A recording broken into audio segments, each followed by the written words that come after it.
istorya ng Baraswing Church o dating tinatawag na bangkal. Kaya't darat simulan na natin.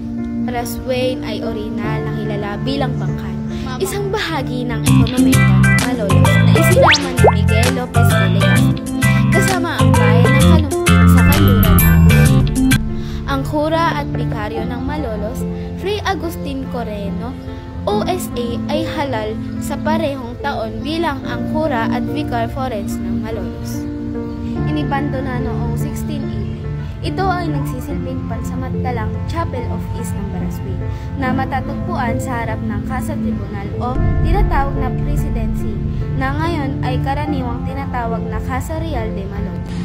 Isang sunog noong ika-17 siglo ang sumira sa bagong simbahan noong 1884. Sa panahon ng pagdiriwang ng Flores de Mayo ay sinunog ang pansamantalang simbahan.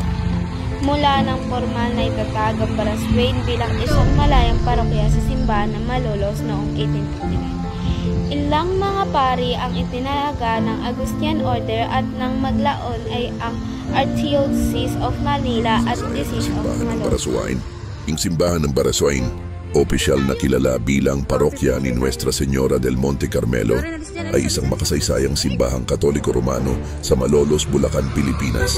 Higit pa sa pagiging isang lugar ng pananampalataya, ito ay may malaking kahalagahan sa kasaysayan ng Pilipinas dahil sa mga mahalagang pangyayaring naganap sa loob ng mga pader nito.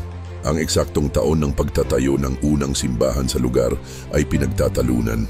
May mga ulat na nagsasabing itinayo ito noong 1630, ngunit ang ibang bada pinagkukunan ay nagsasabi na nagsimula ito bilang isang maliit na ermita noong 1816 na gawa sa kawayan at nipa at naging isang parokya noong 1859. Anuman ang eksaktong petsa, ang orihinal na simbahan ay nasira sa panahon ng Rebolusyong Pilipino at muling itinayo noong 1888 na may halo ng estilo ng Baroko at Renaissance Revival. Ang pangalang Baraswain ay nagmula sa baras ng Suwail na nangangahulugang kulungan ng mga mapaghimagsik dahil ito ay naging isang tagpuan ng mga Pilipinong sumasalungat sa pananakop ng mga Kastila. Ang simbahan bilang sentro ng revolusyon, ang simbahan ng Baraswain ay naging sentro ng mga mahahalagang pangyayari sa kasaysayan ng Pilipinas, pagtitipon ng unang Kongreso ng Pilipinas,